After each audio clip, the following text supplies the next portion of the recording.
विधवा स्त्री और बांझ स्त्री का मुख देखना चाहिए या नहीं। जय श्री कृष्णा मित्रों, स्वागत है एक बार फिर से आप सभी का हमारे YouTube चैनल में। आज का प्रसंग बहुत ही ज्ञानवर्धक एवं महत्वपूर्ण है। तो वीडियो शुरू करने से पहले हम आपसे रिक्वेस्ट करना चाहते हैं, यदि आपने अभी तक हमारा चैनल सब्सक्राइब नहीं किया है तो चैनल को सब्सक्राइब कर दें। और जो दर्शक हमारे चैनल पर नए हैं उनसे रिक्वेस्ट है, हमारे चैनल को सब्सक्राइब करने की कृपा करें, क्योंकि आपका एक सब्सक्राइब हमारे लिए बहुत ही महत्व रखता है। मित्रों, आज का प्रसंग बहुत ही अच्छा है। इस प्रसंग से आपको एक सीख मिलने वाली है। दोस्तों, उससे पहले हम यह जान लेते हैं कि सुबह सुबह हमें किसका मुख देखना बहुत ही शुभ होता है। मान्यता है कि सुबह सुबह या किसी महत्वपूर्ण कार्य से जा रहे हों और काना व्यक्ति यानी जिसकी एक आंख नहीं हो दिख जाए तो अपशकुन होता है। ये भी याद रखें कि सुबह सुबह किसी को एक आंख नहीं दिखाएं, क्योंकि एक आंख दिखाने से देखने वाले व्यक्ति के लिए अच्छा नहीं होता। दोस्तों, सुबह सुबह श्रृंगार की हुई सुहागन स्त्री का दर्शन बड़ा ही शुभ माना जाता है। अगर घर का दरवाजा खोलें और सामने लाल वस्त्र में सुहागन स्त्री दिख जाए तो मतलब ये है कि आज आपको लाभ मिलने वाला है या कोई बड़ा काम बनने वाला है। अगर सुबह उठते ही आपको वेदों के दर्शन हो जाएं या वेद पाठ करने वाले पुरुष दिख जाएं तो दिन बड़ा ही शुभ होता है। सुबह उठें और दरवाजा खोलते ही गाय नजर आए तो यह शुभ संकेत माना जाता है। नींद खुलते ही गाय की आवाज कानों में आना भी अच्छा शगुन माना जाता है। शास्त्रों के अनुसार सुबह किसी भी गाय का दिखना शुभ होता है, लेकिन काले रंग की गाय दिखे तो यह उत्तम होता है। सुबह के समय आंख खुलते ही अग्नि के दर्शन हो जाएं तो यह अच्छा शगुन माना जाता है। इससे आप दिन भर ऊर्जावान और सक्रिय रहते हैं। शास्त्रों में बताया गया है कि कराग्रे वसते लक्ष्मी कर मध्य सरस्वती कर मूले तू गोविंद प्रभाते कर दर्शनम अद्राम, यानी हथेली में लक्ष्मी, सरस्वती और गोविंद का वास होता है। इसलिए कुछ न हो तो नियमित रूप से सुबह उठने पर सबसे पहले हथेली को देखें। इससे बुरे प्रभाव दूर होते हैं और दिन अनुकूल बना रहता है। सुबह सुबह हवन देखना भी शुभ और मंगलकारी माना जाता है। आइए अब देखें शास्त्रों के अनुसार किन चीजों का सुबह सुबह दिखना अशुभ होता है। शास्त्रों में बताया गया है कि पापिष्ठम दुर्भागा मध्यम नग्नम उत्कृत नासिकम प्रातरुत्थाय या पश्चेत्तत कलेरुप लक्षणम, यानी सुबह उठाकर आपको दुराचार ऋणी स्त्री, शराब, नंगा व्यक्ति, नाक कटा हुआ पुरुष या पापी इंसान दिख जाए तो यह अशुभ फलदायी होता है। सुबह सुबह कुत्ते का मैथुन करते हुए दिखना भी अच्छा शगुन नहीं माना गया है। मान्यता है कि सुबह सुबह या किसी महत्वपूर्ण कार्य से जा रहे हों और काना व्यक्ति यानी जिसकी एक आंख नहीं हो दिख जाए तो अपशकुन होता है। यह भी याद रखें कि सुबह सुबह किसी को एक आंख नहीं दिखाएं, क्योंकि एक आंख दिखाने से देखने वाले व्यक्ति के लिए अच्छा नहीं होता। अब दोस्तों, बात कर लेते हैं बाज स्त्री का और विधवा स्त्री का। मुख देखने से क्या होता है, विधवा स्त्री का मुख देखना चाहिए या नहीं? तो वीडियो शुरू करने से पहले हम आपसे रिक्वेस्ट करना चाहते हैं, यदि आपने अभी तक हमारा चैनल सब्सक्राइब नहीं किया है तो चैनल को सब्सक्राइब कर दें। और जो दर्शक हमारे चैनल पर नए हैं उनसे रिक्वेस्ट है, हमारे चैनल को सब्सक्राइब करने की कृपा करें, क्योंकि आपका एक सब्सक्राइब हमारे लिए बहुत ही महत्व रखता है। मित्रों, आज का प्रसंग बहुत ही अच्छा है। इस प्रसंग से आपको एक सीख मिलने वाली है। सुबह उठते ही विधवा स्त्री का मुख देखना चाहिए या नहीं? कुछ लोगों के मन में भय उत्पन्न हो जाता है। किसी पुरुष की पत्नी मर जाए तो सुबह उसका मुख देखा जाए।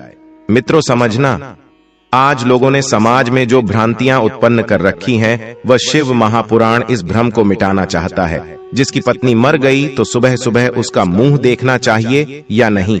अरे भाई, वह तो पुरुष है, उसका मुंह देखने में क्या दिक्कत है?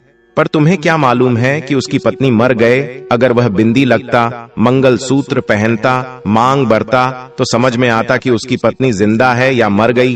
बिंदी भी नहीं है, मंगल सूत्र भी नहीं, मांग भी नहीं है, पर स्त्री का पति मर जाता है तो लोग साधारण सी भाषा में कह देते हैं सुबह सुबह मुंह दिख जाए तो अपशगुन होता है, क्योंकि जन्म परमात्मा ने दिया है, मृत्यु भी परमात्मा देते हैं। इसका संबंध किसके साथ कितना है, यह ईश्वर ने पहले ही लिख दिया है। तुम किसी का मुख देख के यह निर्णय नहीं ले सकते हैं गलत है या सही है। यदि मित्रों इस प्रकार से सुबह सुबह मुख देखने की यह अपशगुन शगुन होता तो मेरे राम जी महाराज, उनके पिताजी दशरथ जी भी स्वर्ग से धार गए थे, तो उनकी 3 पत्नी विधवा हो गई थी, कौशल्या, कैकेयी मैया, सुमित्रा मैया, वह भी तो विधवा हो गई थी। अयोध्या के लोगों ने उनका मुख नहीं देखा था।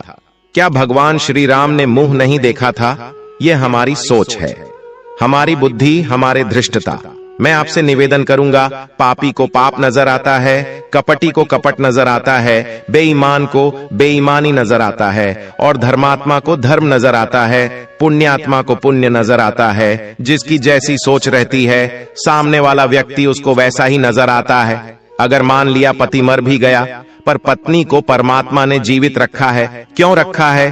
कि जाने वाला तक चला गया, परंतु पत्नी जितना दान करेगी, भजन करेगी, पुण्य करेगी, भगवान का स्मरण करेगी। जैसे मित्रों, पति नौकरी करता है और नौकरी करते करते मर जाता है, तो पत्नी को आधी तनख्वाह आती है। उसी तरीके से पति के जाने के बाद पत्नी को जो पुण्य प्राप्त होता है, जो दान करती है, जो पूर्ण करती है, उसका आधा काट कर उसके पति के खाते में जाता है। और पत्नी के जाने के बाद जो दान पुण्य पति करता है, सेवा सत्कर्म करता है, उसकी पत्नी के खाते में जाता है। आपको सत्कर्म करने के लिए छोड़ा है, दान करने के लिए, भजन करने के लिए। एकादशी का व्रत करो, शिवरात्रि का व्रत करो, भगवान का भजन, उसका पुण्य आधा उसके खाते में जाता है। यदि आप 1 लोटा पानी शिव जी को चढ़ाते हैं तो आधा उसके खाते में जाता है। मित्रों, जब दोनों साथ रहते हैं, पति पत्नी दोनों साथ रहते हैं और साथ पूजन करते हैं, और पत्नी व्रत करके बैठी रहती है, तब भले खाते में न जाए।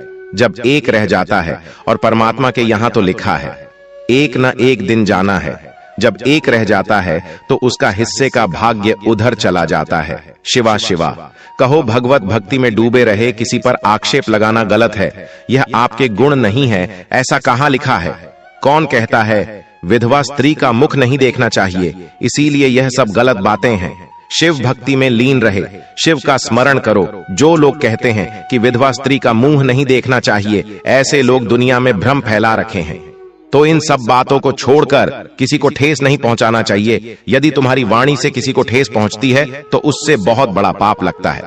तो मित्रों, यह जानकारी आपको कैसी लगी हमें कमेंट करके जरूर बताएं, जिससे इसी प्रकार की वीडियो हम हर रोज आपके लिए लाते रहें। मित्रों, यदि आपने अभी तक हमारा चैनल सब्सक्राइब नहीं किया है, चैनल को सब्सक्राइब करने की कृपा करें और वीडियो को लाइक करके दोस्तों में शेयर कर दें। और मित्रों, कमेंट बॉक्स में जय सीताराम जरूर लिखें। तो मिलते हैं आपसे अगली वीडियो में, तब तक लिए धन्यवाद। स्वस्थ रहे, सुरक्षित रहे। और हाँ, वीडियो को एक लाइक अवश्य करें। आपका एक लाइक से हमें वीडियो बनाने का मोटिवेशन मिलता है। और इस वीडियो के संबंधित कोई भी सवाल हो तो हमें कमेंट बॉक्स में जरूर पूछें।